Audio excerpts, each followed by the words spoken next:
Minneapolis, deep in the bowels of US Bank Stadium, a scene played out that certainly would have made most rub their eyes in disbelief, a former journeyman quarterback being paraded down the halls as the newfound hero of a city starved for a football winner, his name now etched alongside the greats of the game.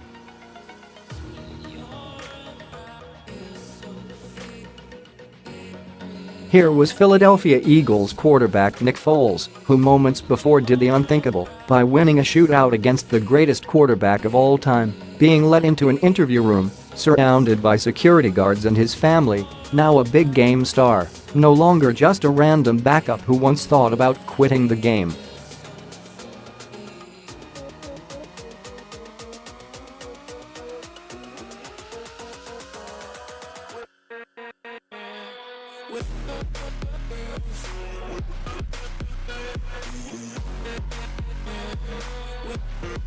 There was no way Foles was good enough to win it all, they said.Yet. Here he was on the game's biggest stage, in front of an audience of millions, and a crowd of 67,612 in the stadium, outdueling Tom Brady in one of the best Super Bowls we've seen.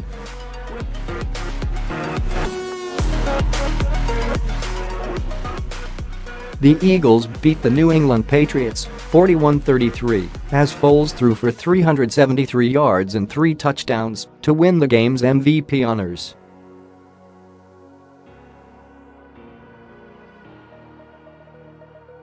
Nick Foles at the MVP podium in a game where he beat Brady, who threw for 505 yards.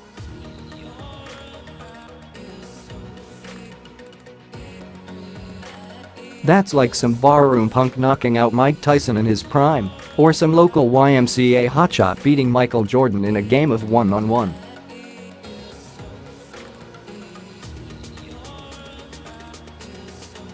To be in this moment is unbelievable, Foles said. You think? Foles entered the playoffs off 2 shaky games, which had many predicting the top-ranked Eagles would be easy fodder for the rest of the NFC.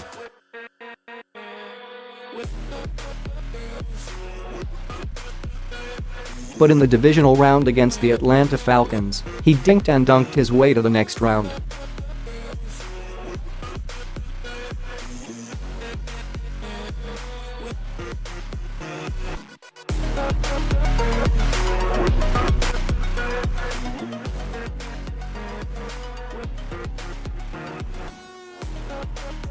The Super Bowl was supposed to be Brady's stage, a chance to win his 6th ring, and continue to cement himself as the best ever.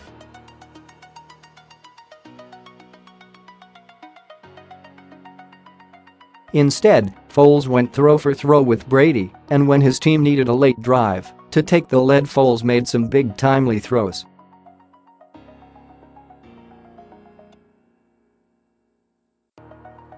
The moment was his to seize, and he did just that.Oh, and Foles also caught a touchdown pass on a trick play, making him the first player in Super Bowl history to catch a touchdown pass and throw one in the same game.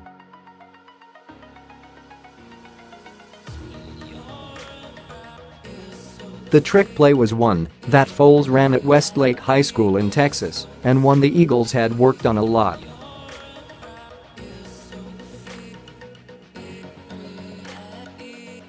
"We repped it for a while," Foles said.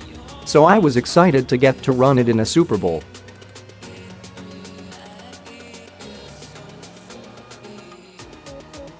As a backup, the Eagles could have taken the approach to protect Foles.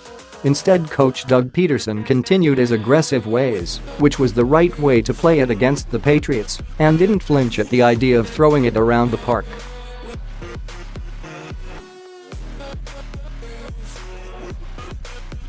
"Nick has shown who he is in the playoffs and Super Bowl," Pederson said. This is Foles' second stint with the Eagles.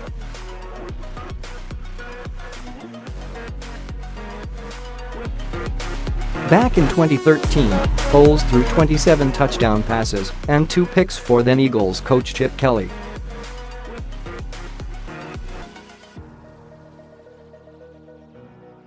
Many in Philadelphia thought it was their future, but he fizzled out the next year and was traded to the Rams, who released him in the summer of 2016.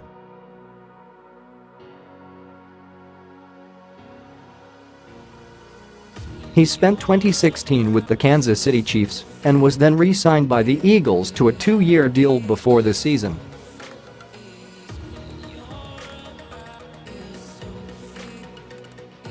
The idea was he would be a nice backup to Wentz. Now he's a Super Bowl winner who will go back to being a backup when Wentz is healthy.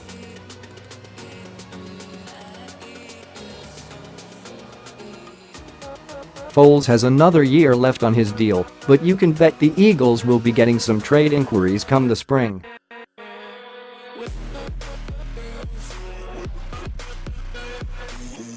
With the timetable for Wentz to return being the start of the season, or even later, it would seem unlikely that Foles will be dealt.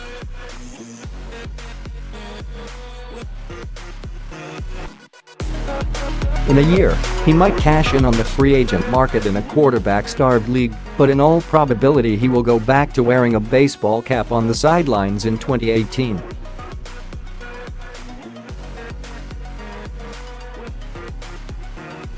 The question is this: was Sunday night an aberration, or is this what Foles is capable of doing on a consistent basis?